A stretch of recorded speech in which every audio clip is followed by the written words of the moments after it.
morning, everyone. Thanks so much for watching my daily video blog. Yes, we are on day 6 of the blog, and it's my 50th day of quarantine. I cannot believe it's been 50 days. 50 feels like a big number. That's like a golden anniversary. There are 50 days in the Easter season from Easter Sunday to Pentecost. That's a half century of days. And on my birthday, Tiona told me that was a lot. But here we are. And we're not sure what's in the future. I hope you are doing okay. Thanks very much for all the great comments yesterday. It is really interesting to hear about some of the things the church is doing online in different places. It is a little overwhelming. I feel like I want to visit every congregation and every mission center activity in the whole church. I wonder who out there holds the record for the most churches or mission center gatherings visited during quarantine. How many online events have you visited since social distancing started? How many different congregation or jurisdictional online thingies have you attended? Why don't you leave a response in the comments and we'll compare a little bit. Meanwhile, I need to get moving through my regular vlog segments. Of course, my main purpose here is still the big daily announcement, and don't worry, we'll get to that shortly. But first, I've got the Community of Christ Daily Prayer for Peace Country of the Day.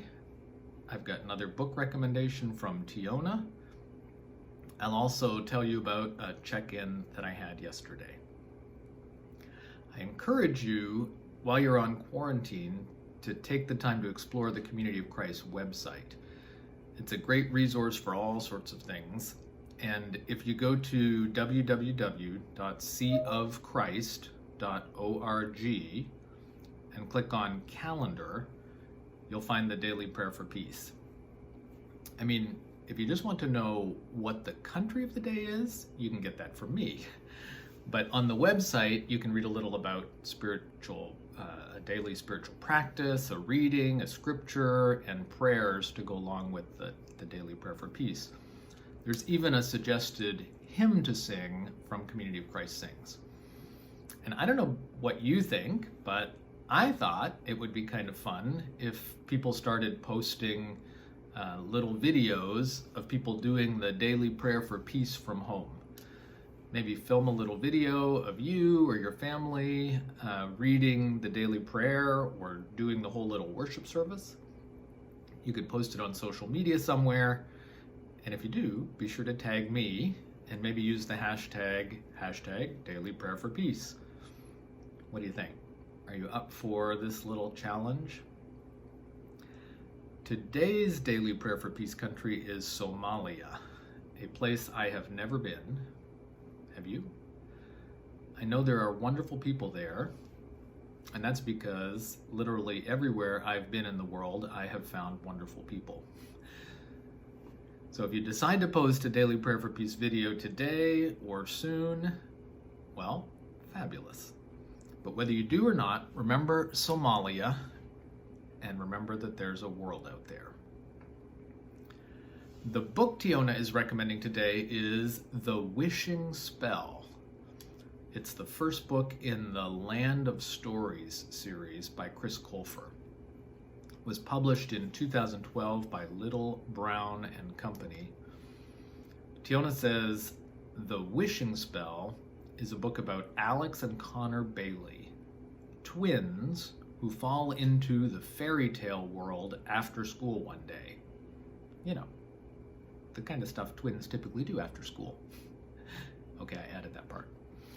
Tiona goes on to say, they gather ingredients for the wishing spell so they can get back home.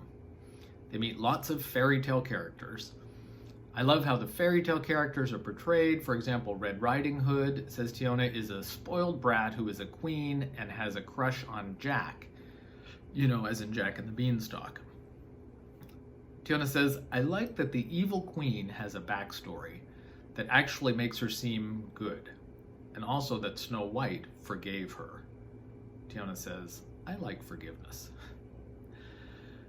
Thanks, Tiona, for the book recommendation, and I hope you are all finding these helpful. I know that Tiona has had a long time love of these Chris Colfer books, so if you have a preteen around or a grandchild who hasn't read these yet, well, Tiona would highly recommend them. It's time for my daily check-in. Every day I've been telling you about a person or people from another spot on the globe, all places in my church work with Community of Christ. I'm very grateful to my daughter Eliza for finding clever ways to show you where all these people are on the map. And by the way, if you like what Eliza's been doing to improve the vlog, and with an opening closing sequence and maps and images and goodies and technical wizardry, be sure to post her a nice comment somewhere. Yesterday, just after supper, I had a little visit with Angela Ramirez from the Dominican Republic. Angela is the Mission Center President and Mission Center Financial Officer for Community of Christ for the Dominican Republic Mission Center. Angela is the kind of leader you want on your team. When I sat down with her back in May on my first trip to the Dominican Republic after picking up her mission center as part of my assignment at World Conference, she walked me through an impressive list of programs and leaders and teams that are all part of the Community of Christ in the DR. The Community of Christ in the Dominican Republic, as President of 70 John Glazer told me when he was first describing the Mission Center to me, is a well-oiled machine.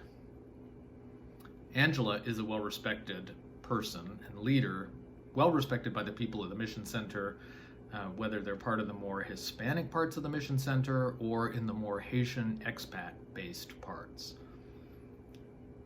Angela is a great leader in the good times, and what we're seeing now is that she's a great leader when things get tough, too. Our conversation began yesterday with me asking her if she'd gotten home, or if she'd just gotten home. And she said, oh no, it's well after curfew, reminding me that the Dominican Republic is another place where nobody is supposed to be out from 5 p.m. to 6 a.m. I had thought she might be out because I'd been following a trail of messages and pictures all day long on WhatsApp, as several days of working with our field bishop, Moana Fa'ana, who's in Florida, was now resulting in an emergency food relief project funded by Community of Christ World Mission Tithes Oblation Fund. Angela explained the array of systems they were using to get money to congregation pastors and financial officers in a place where some congregations have bank accounts and some don't. But they had managed to get all of this figured out. And with the money transfer challenge solved, a small team, usually 2 people in each participating congregation, has then gone shopping, either at the supermarket or at the wholesaler, to buy large quantities of rice, beans, oil, eggs, milk, the basics. The team then worked to break down the large orders of food into individual hampers for families in need. Angela explained that we aren't able to help everyone, and thankfully some people have other sources of help. The government is providing some assistance, and families who have kids in school are generally receiving food baskets. But if you don't have kids in school, certain circumstances may cause you to fall through the gaps in the social safety net. And these are the people Angela says that we together as Community of Christ, are trying to reach. Angela shared a story of an example, a story of a man from one of our congregations who left in December to go to Turks and Caicos, another island, to find work in construction. He would be the source of income for his wife and family back in the Dominican Republic. But then COVID-19 arrives and things happen very fast. He loses his job, and by the time he can get to trying to get a flight home, there are no flights home. And he's stuck on Turks and Caicos in strict quarantine. And apparently it's very strict there. They can't even go out for groceries. He has to order groceries on WhatsApp to be delivered. And so he sits in his residence, gripped by fear for his family in the Dominican Republic.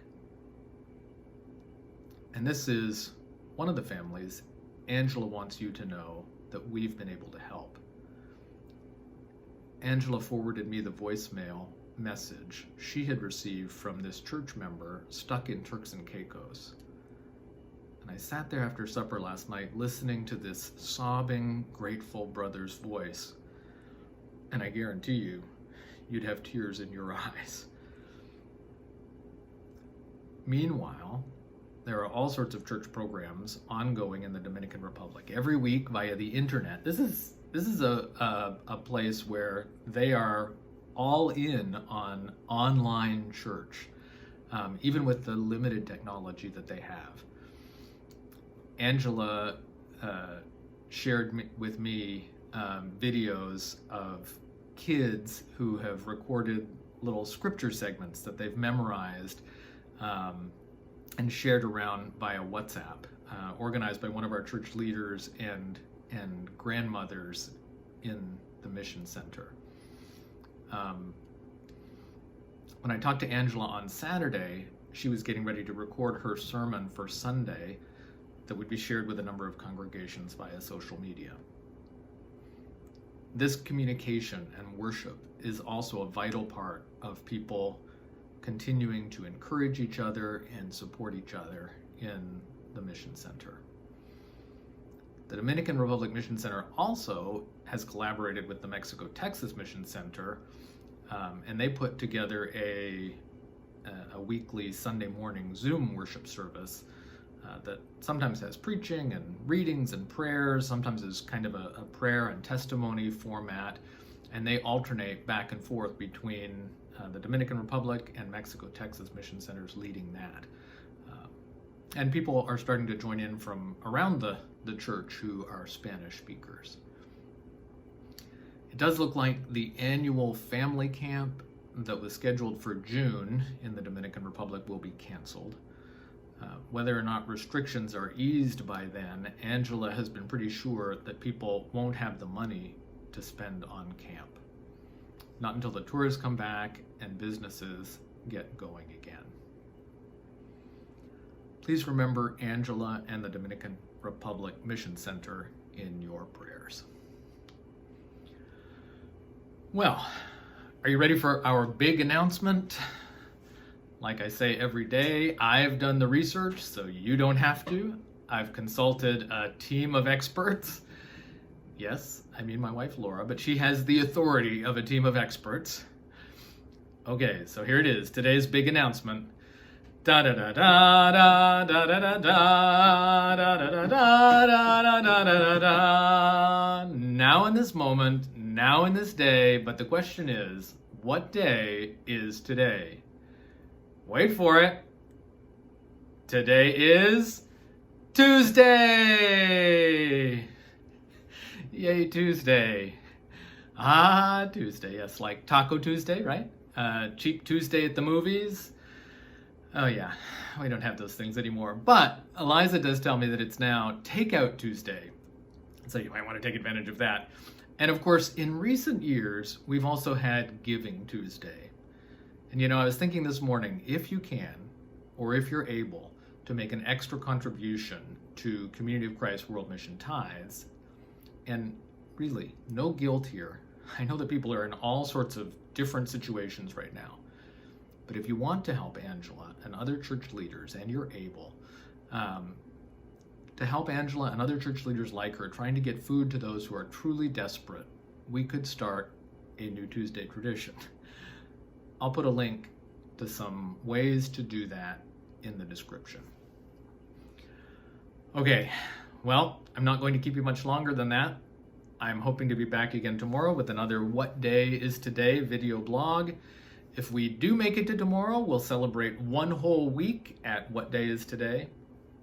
Again, tomorrow, I'll remind you of the daily prayer for peace country for the day. I think Tiona's already working on another book recommendation. and I'll check in with another person and update you on how they're doing. Okay, so I'm signing off for now from my home in Independence, Missouri. Until tomorrow, please remember to breathe.